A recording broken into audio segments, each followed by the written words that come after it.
Okay, now we are to discuss the mathematical modeling of the image degradation and restoration process.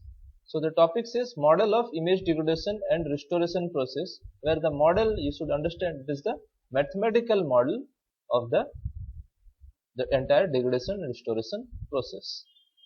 So if you see this block diagram is to demonstrate this mathematical model.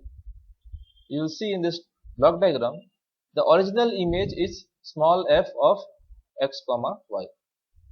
So this is the original image which is input to the block which has been named as degradation function block, given represented by capital H, and here capital H is the transfer function of this block.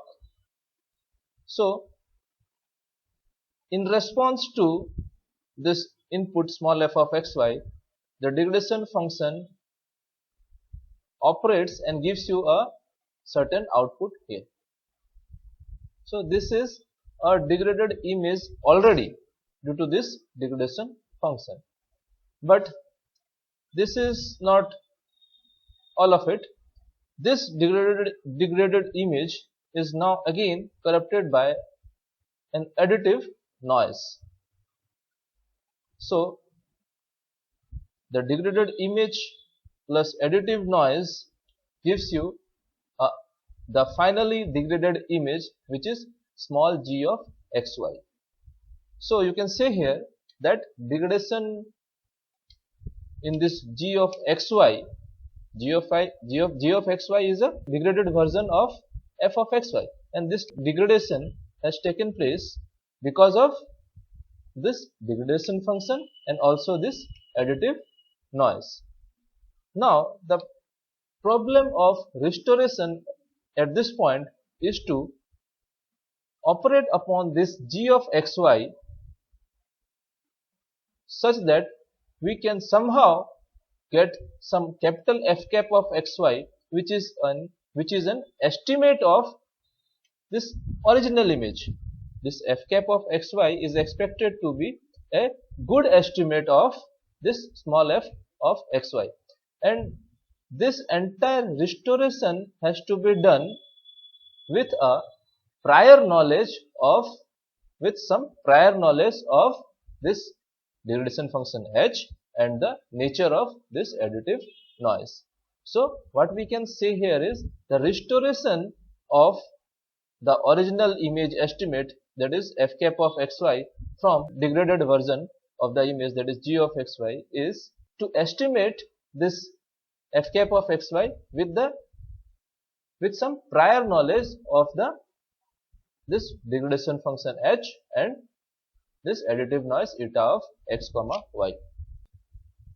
In this entire restoration work, we try to achieve such results such that the estimate f cap of xy, the estimated version of the original image, is very much close to the original image. We want this f cap of xy to be very close to the f of xy, so that we can say that we have up to a great extent restored the image out of degradation. And if you want this estimate to be very close to the original image f of xy, we require that we should have a better prior knowledge of this degradation function capital H and this additive noise, that is eta of xy. So as I said, this capital H is the transfer function of this block. You can think of this block as a certain filter.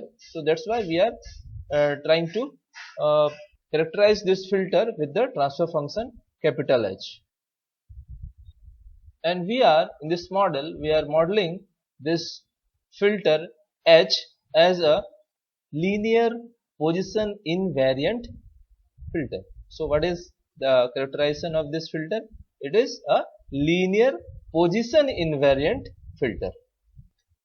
In such a case, we can say this image, the degraded image g of xy, can be given as small g of xy equals to small h of xy. What is small h of xy? It is the impulse response of this filter. Small h of xy is the impulse response of this filter. That is the spatial characterization of this particular filter. Capital H is the frequency domain characterization, the transfer function, whereas small h is the impulse response of this linear position invariant filter. So what is g of xy? G of xy is small h of xy convolution small f of xy plus eta of x comma y. So this is the expression of getting g of xy as a degraded version of small f of xy in this entire model. And this characterization, this equation, it has been represented in spatial domain. G of xy is the degraded image in spatial domain. H of xy is the characterization of the filter in spatial domain by its impulse response. Small f of xy is the input image in spatial domain, and this additive noise, this is the additive noise in the spatial domain. So g of xy is simply h convolution f plus this eta in spatial coordinates. We already know that convolution in spatial domain is equivalent to simply multiplication in frequency domain. So by that notion, we can represent this expression which is in spatial domain equivalently in frequency domain with this expression, which is g of u comma v. U and v are the frequency variables. So capital G of u comma v is equals to capital H of u comma v multiplication capital F of u comma v plus capital N of u comma v. Okay, so u and v are the frequency variables. And what is capital G? It is the Fourier transform of small g. What is capital H? It is the Fourier transform of small h. What is capital F? It is the Fourier transform of small f. What is capital N? It is the Fourier transform of this eta of xy. Okay. So as a beginner, we will first handle situations where the degraded image is a result of only due to the degradation due to the noise. So we will not consider we will assume that the degradation due to this degradation function has not occurred in the initial part of the discussion. But at a later stage, we will introduce the effect of this degradation function when we have a degraded image. So we start off with a simpler case when this degradation due to this degradation function is absent and the degradation is only due to noise. Then at a later part, we will introduce the effect of this degradation function along with the presence of noise, and for such a degraded image, we will see how we can restore the image at a later part. But in the initial part, we will assume that the degradation function h is identity function. That means whatever is f of xy here you will get the same small f of xy. That means this filter has caused no degradation in the image. In the initial part of the discussion, we will assume like that, and we will have a certain eta of xy to degrade the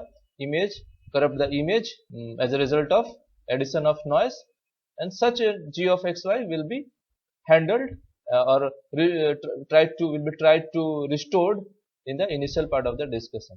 At a later stage, we will check this capital H for any other condition than the identity function.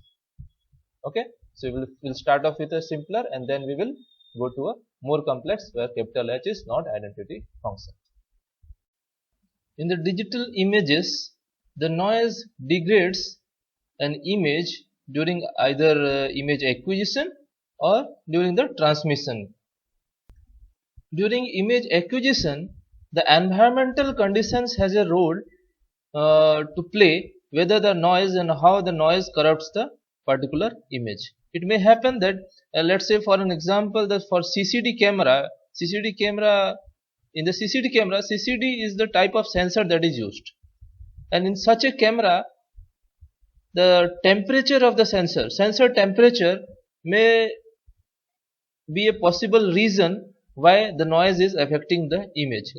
If the sensor temperature is more, the noise in the acquired image will be more. And sometimes during image acquisition, it may happen that we are using a poor quality sensor itself for acquiring the image, and in that case also a poor quality let inside more amount of noise into our recorded or acquired image. As talking about the effect of noise into the image during transmission, the channel noise may affect the digital image during the transmission. If the channel is a wireless channel, the source of noise can be a lightning or transmission line noise or any other atmospheric disturbance. In the earlier discussion, we talked about things that the modeling of the degradation function and the modeling of the noise, the additive noise, is quite an important factor while we are trying to do the restoration of the digital images, because restoration itself is based on prior knowledge of the noise or the degradation function has to be modeled, and that the knowledge about the model has to be used while during the restoration. While characterizing the noise in spatial domain, we'll look for parameters that define the spatial characteristics of the noise. So we'll try to characterize the noise in spatial domain in terms of certain statistical parameters. We'll discuss in a little while what are those parameters. When we'll be characterizing the noise in frequency domain, we'll try to know what are the frequency components and in what magnitude, what phase, such that the various frequency components are present in that particular noise. So we are trying to know the frequency content of the noise in the Fourier sense. During all of the discussion, we'll make two main assumptions, and those assumptions, first assumption is that the noise is independent of spatial coordinates. The noise is independent of spatial coordinates. So you cannot predict that in this particular spatial point what amount of noise will affect the image. And the second assumption is that noise is totally uncorrelated with respect to the image itself. That means if you know the pixel value of the image at any point, by that knowledge you cannot say what amount of what is the degree of noise that is going to affect that particular pixel. So noise is totally uncorrelated with respect to the image itself. So both the assumptions are such that one assumption says you cannot deterministically tell the value of the noise component at any spatial coordinate with the knowledge of any spatial coordinate point. And the second assumption is that you cannot tell the value of the noise component at any point by the knowledge of the pixel value. So whether you know the spatial coordinate or whether you know the pixel value of the image, in no case you will be able to deterministically tell that what will be the amount of noise that is going to affect at that particular point of the digital images. So both the assumptions, what we have noted down, that they restrict you to predict beforehand what will be the amount of noise that is going to affect at any spatial coordinate. Even if you know the value of the pixel, you are not able to predict the amount of noise that is going to affect to that particular pixel. So by nature the noise is going to be a random phenomena. You will know about the amount of noise what has affected, you may or may not know, only after the noise has affected it. You cannot deterministically predict, you cannot deterministically tell beforehand what the noise is, how the noise is going to affect the digital image at a particular spatial coordinate point or a pixel of certain value. And that is why whenever the noise is going to be characterized spatially, the statistical behavior of intensity values in the noise component has to be mentioned in the particular noise model. So the intensity values of the noise has to be considered as random variables, and they are to be characterized by probability density functions, PDF. So we'll cover some important noise models with their probability density functions, with their respective probability density functions. So the first noise model we are going to talk about is Gaussian noise. Gaussian noise is very much popular in modeling because of its mathematical tractability. It has the good characteristics of mathematical tractability in both spatial and frequency domain. The probability density function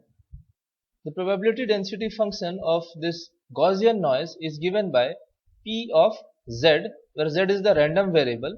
So P of Z is equals to, probability of Z is given equals to 1 upon square root of 2 pi sigma.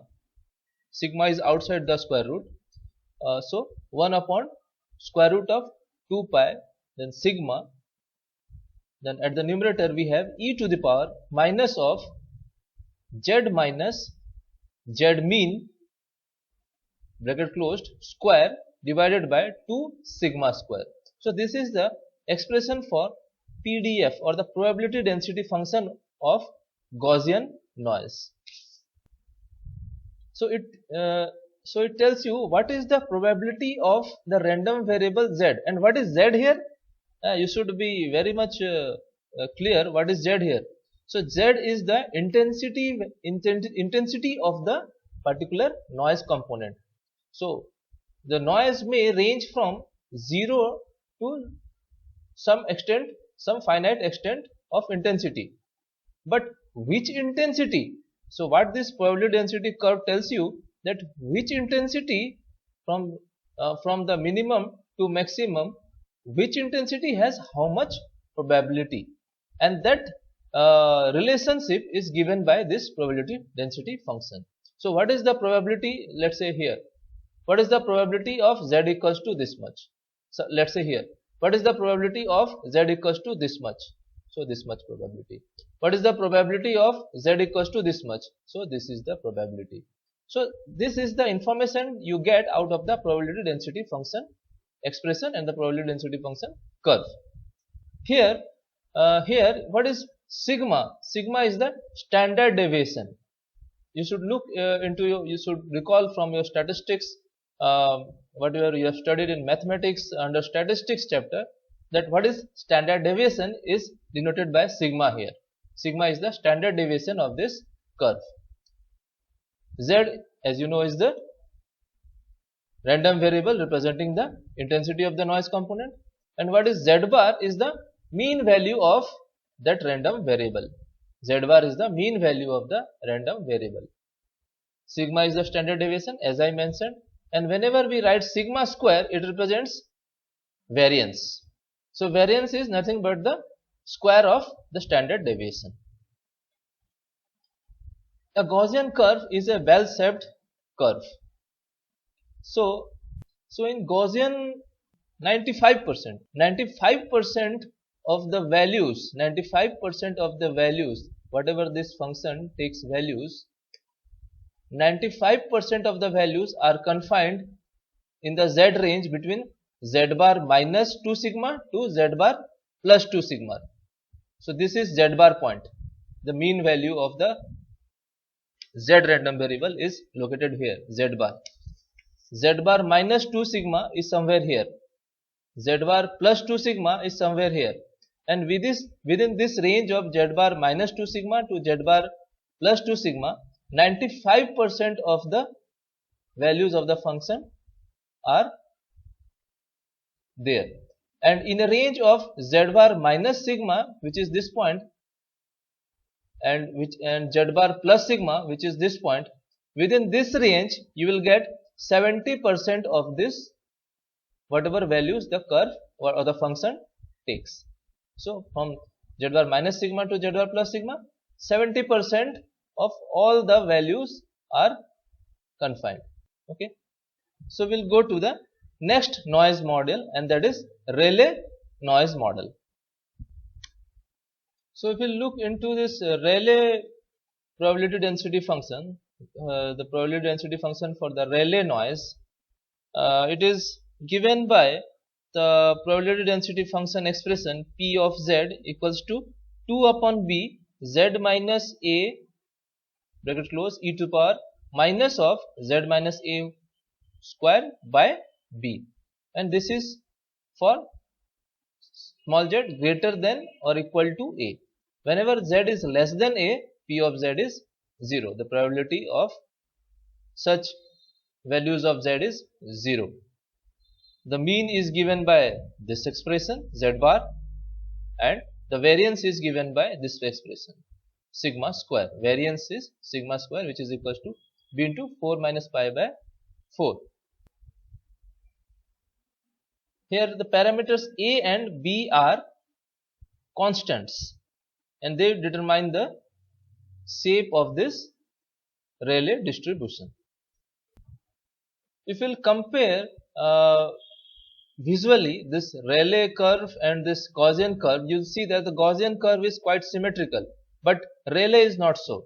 Rayleigh is somewhat skewed to the, it is skewed towards the right. The third kind of noise model we are going to discuss is the gamma model, or more popularly, more precisely, it is Erlang model. Gamma model, it is written here gamma, but its gamma is a special case of Erlang noise model. So it is better to name this noise model as a Erlang noise model. So in Erlang noise model, so this is the spelling of Erlang. So in this model, the probability density function P of z is given by a to the power b z to the power b minus 1 divided by b minus 1 factorial, then e to the power minus az whenever the z is either greater than or equals to 0, and P of z is 0 for any value of the random variable z which is less than 0. The mean value of the random variable z is given by b by a, and the variance is given by b upon a square, where b and a are the constants which will determine the specific shape of this Erlang curve. Here a has to be a value which is greater than 0, and b has to be a positive integer. As I mentioned earlier, this Erlang model can become a gamma noise model only if the denominator is a gamma function. Let's say if the denominator would have been gamma of small b, if denominator would have been gamma of small b, then we could have said that this particular noise model is a gamma noise model, and gamma noise model is a special case of Erlang noise model. So the next noise model we should talk about is exponential noise model. Exponential noise model, which is given by the exponential probability density function, and this is expressed as a is a constant, a e to power minus az for all of z that is greater than or equals to 0, and P of z, the probability density function of intensity z, the random variable z, is equals to 0. P of z equals to 0 for all z which is less than 0. The mean value of the random variable, z is equals to 1 upon a, and the variance of the random variable z is equals to 1 upon a square. And if you look closely, this P of z, the probability density function for exponential noise model, is a special case of Erlang noise model. In the Erlang noise model, if you put the value of the constant b equals to 1, it becomes exponential noise model. Then comes the uniform noise model.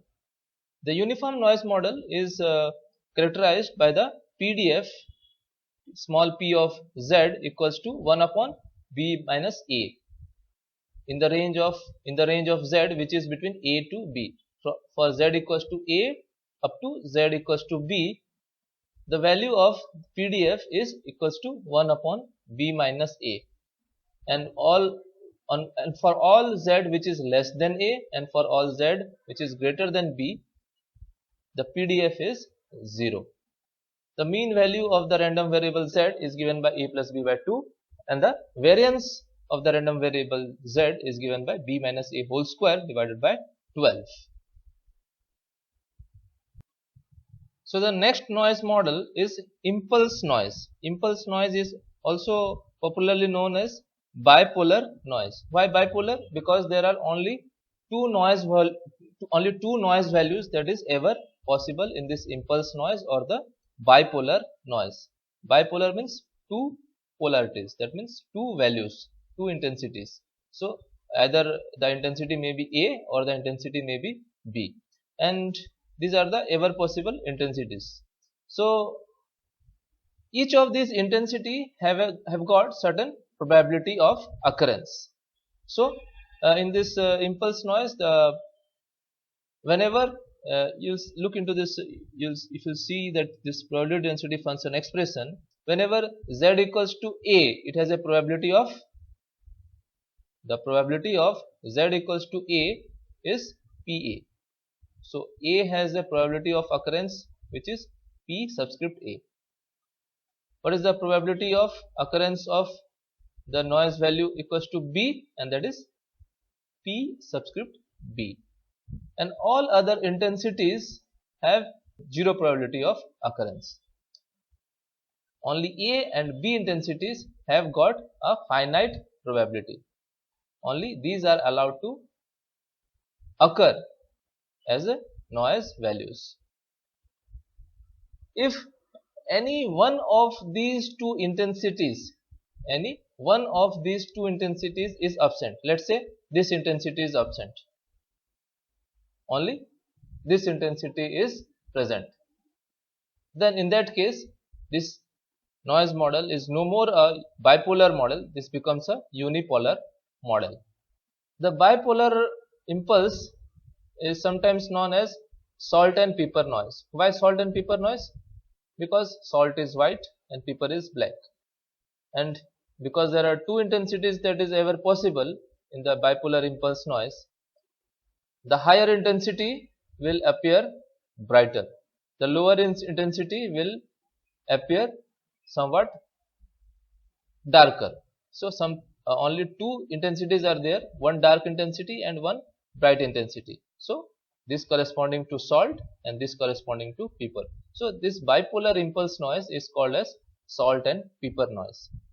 It may happen that this salt intensity is missing, only the pepper intensity is there. Then in that case, that special case makes it a unipolar noise. And how can we name it? In that case, we'll name it as pepper noise, because the salt is missing, the salt intensity is missing. In another scenario, in another case, if it may happen that the pepper intensity is missing, the dark intensity is missing, it has 0 probability, and only a finite probability is there for the brighter intensity, the salt intensity. In that case, we'll call it as a salt noise, because there is no pepper intensity, only salt intensity is there, the bright intensity has got some probability of occurrence. So in that case, we'll call it as a salt noise. So there in the case of impulse noise, there can be 3 variations: salt and pepper noise, the bipolar case, and another 2 cases, that is unipolar cases. One unipolar case may be with a salt noise, another unipolar case may be for a pepper noise.